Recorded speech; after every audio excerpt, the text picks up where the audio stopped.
Dia mengatakan pada suatu sore setelah aku bikinkan dia kopi, betapa kurang ajarnya anak minta dibikinkan kopi oleh bapaknya. Sak ngerti ku ngono.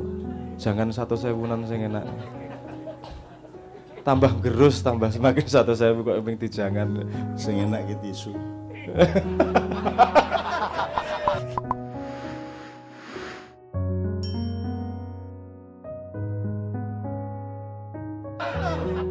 Coba yang diomongkan Sabrang tadi mengenai uang itu potensi dan seterusnya. Coba kita tarik garis ke yang pernah kita pelajari bersama di ruang publik yang merdeka dan tidak jelas. Jadi ada potensi berarti ada aktualisasi. Nah, dalam teori sosial biasanya disebut potensi sistem aktualisasi. Kadang-kadang sistem itu kondusif untuk menciptakan, untuk memproduksi aktualisasi yang baik dari potensi yang ada. Kadang-kadang sistem justru mempersempit dan memperdangkal atau menghalangi aktualisasi yang sebenarnya dimungkinkan oleh potensi.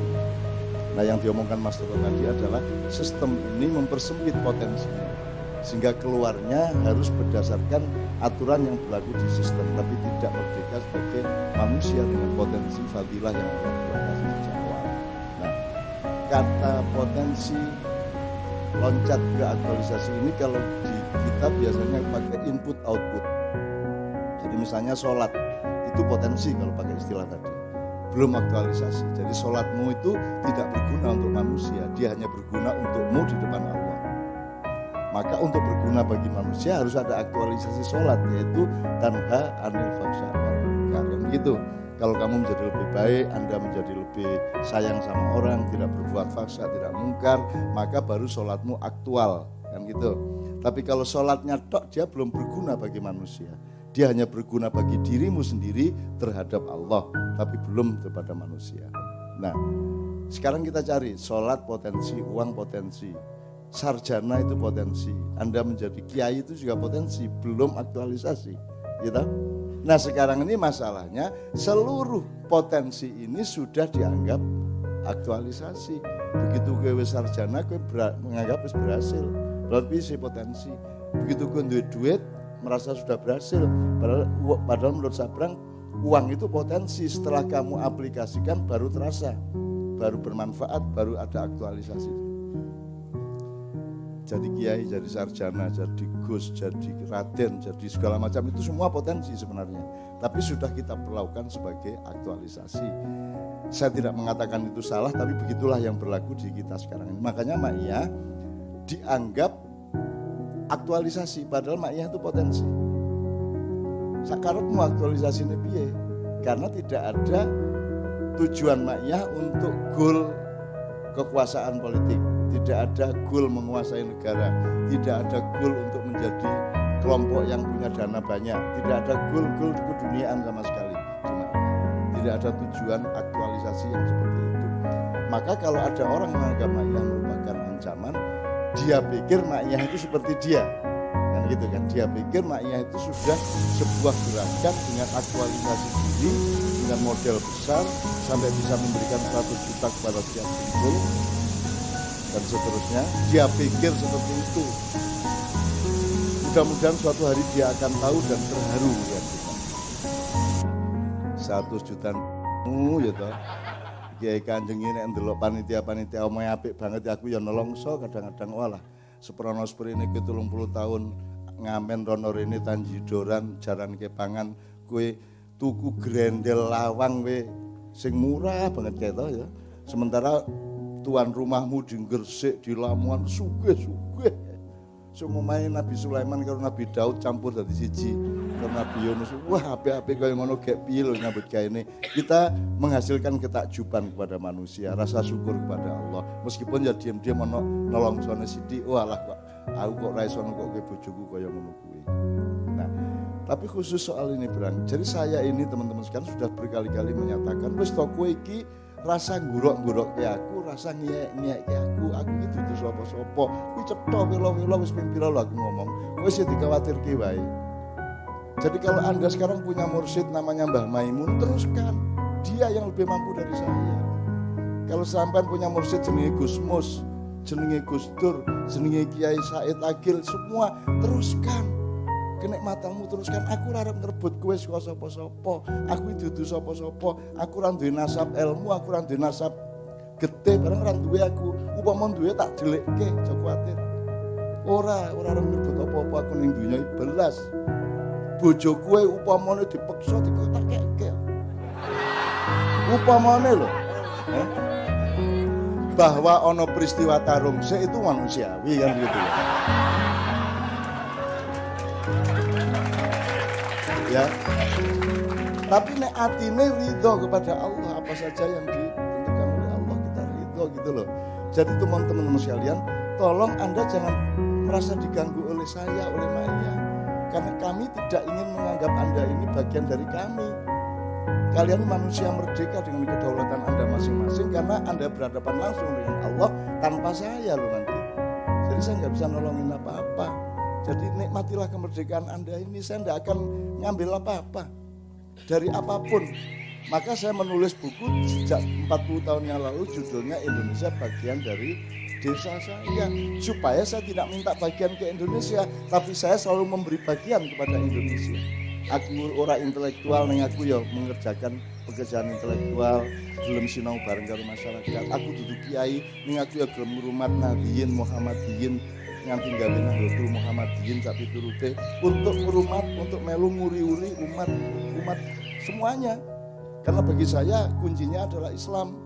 Kue NU monggo, Muhammadiyah monggo, MTA monggo sakarepmu, anggar kue dadi menungsa sing lulus nang ngarepe Gusti Allah Subhanahu wa taala. Aku mengiso melu nyurung tuturi handayani karo ing madya mangun karso. Nek ing ngarsa sung tulodo ya urung karuan iso. Wong kowe ya ora ngerti uripku kok, kan gitu. Jadi kalau mau cari uswatun hasanah ya Rasulullah aja lah gitu loh. Gitu loh. Rasulullah aja enggak usah saya. Saya kan ngopo lah. Saya penuh kelemahan, penuh kekurangan dan saya enggak punya kekuatan apa-apa kok. Aku randuwe kekuatan apa, jabatan randuwe, tentara randuwe, polisi randuwe, DPR randuwe, kabinet randuwe apa-apa. Jadi gue harus menghancurkan aku ya gampang banget. Bahwa aku tidak hancur lain masalah. Nek arep mateni aku ya gampang banget bahwa aku tidak mati. Itu kan urusan sama Allah, bukan sama saya kan gitu. Jadi gue untuk ngopo-ngopo aku masalah dan saya tidak akan ngerebut siapapun dari siapapun. Tidak mulut apapun dari siapapun. Tidak akan sama sekali. Jadi monggo. Misalnya ada tinggalkan aja maknya. Lu aku seneng banget. Ya tinggalin tau. Wes tau. Aku kayaknya 10 tahun yang lalu saya pernah di sini ngomong. Dia bubar wae dino iki terakhir ya. Ngono ta? 10 tahun yang lalu kok ketika masih ada Mbah Ngamil tadi. Terus yang di sana jawab yo ojo cak gitu ya.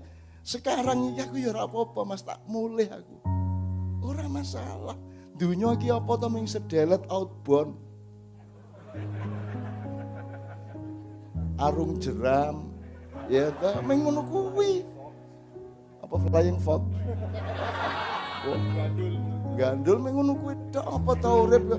Makanya kalau terakhir sekali ya Mas Helmi, terakhir setelah itu lagu Leto, setelah itu diteruskan Mas Karim dan seterusnya gini. Sabrang itu kadang-kadang dia filosof di depan saya. Dia mengatakan pada suatu sore setelah aku bikinkan dia kopi, betapa kurang ajarnya anak minta diberikan kopi oleh bapaknya. Dia mengatakan kerakusan itu tidak bisa dilaksanakan. Dia bilang itu kalimat. Wah, aku mikir suwe.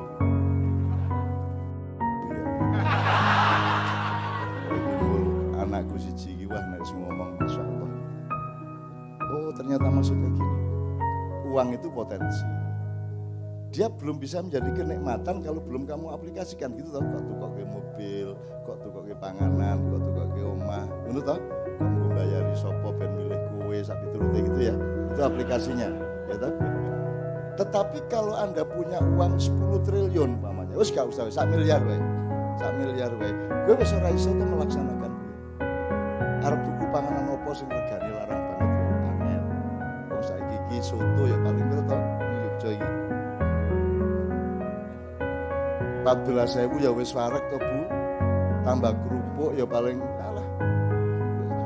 Jadi dilaksanakan piye duit 1 miliar kuwi lak mung bingung dhewe akhire edan to. Diapake apa tuku kasur 200 ya carane nguroni piye.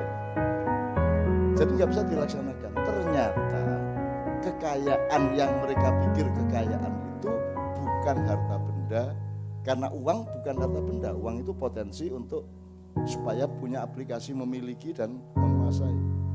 Ternyata keragusan itu letaknya tidak di gedung, tidak di mobil, tidak di harta benda. Keragusan itu adalah bakteri di dalam hatimu. Rasa bahwa kamu punya duit banyak dan tidak mau dikurangi sedikit pun. Saya kok tumpuk, saya kue emang ngekei nang sapa-sapa ya ra. Berarti itu bukan urusan harta benda, itu urusan penyakit di dalam hatimu. Kan gitu. Mulane sejak awal kita tombo hatian toh. Karena itu bukan urusan orang sakit hati, urusannya hati yang berpenyakit. Jalan keluarnya 5 kuwi. Nomor 1 kaping pisan maca Quran sak maknane. Ya Quran ki wis kowe ndelok to watu kaya Quran, gitu. Watu kaya ayat Allah sampai turute dan seterusnya. Dan di situ ada nasihat Bang yang hubungannya sama guru malah.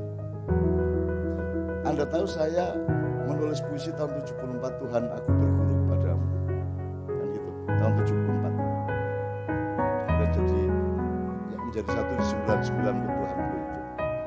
Nah, kaping telu wong kang soleh kumpulono lho mingling di ruang publik, bukan meguru. Sebab nek kowe milih guru, piye carane wong kowe piye? Lucu kowe. Lucu. Yo nek guru milih murid masuk akal, nek murid milih guru ya ora masuk akal. Piye carane kowe ngerti mursyid sing bener apa ora? Carane ngerti piye kowe? Kuwi ora masuk akal. Jadi mulane wong kang soleh ming kumpulono ora guru apa? Meguru. Kumpulono tanya mingling. Mingling itu ya serawung ngono, bergaul saja gitu, Bran. Mungkin kita tambahin juga ini. Kalau Anda perhatikan, kalau Anda kumpul sama siapa, itu kan Anda pasti berinteraksi sama dia. Dan ukuran yang penting dan yang tidak itu berubah sesuai dengan kumpulannya.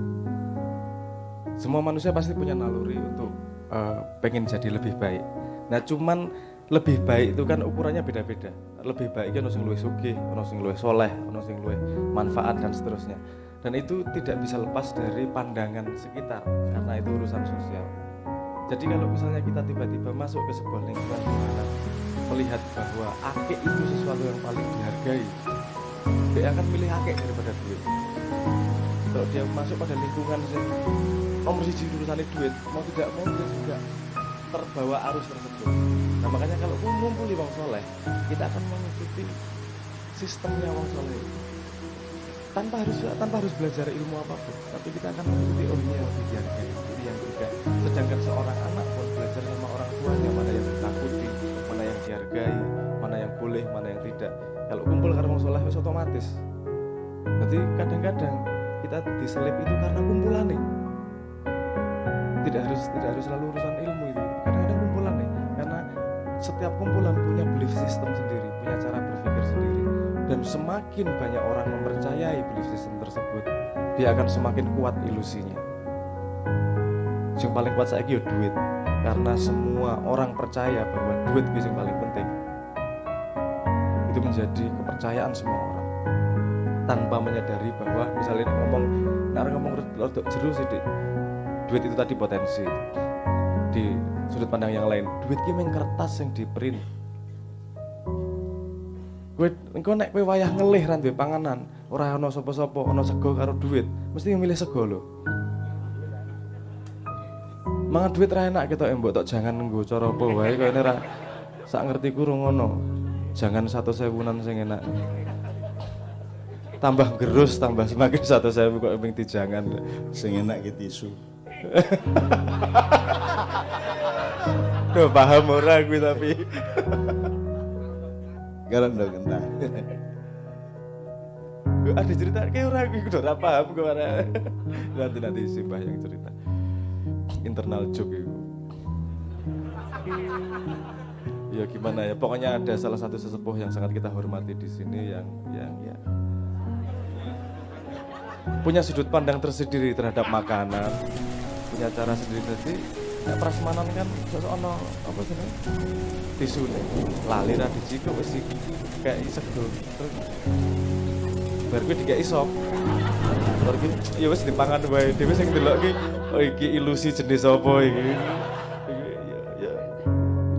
Dadi krecek tisune. Ya Allah. Meneng wae ndak konangan nih.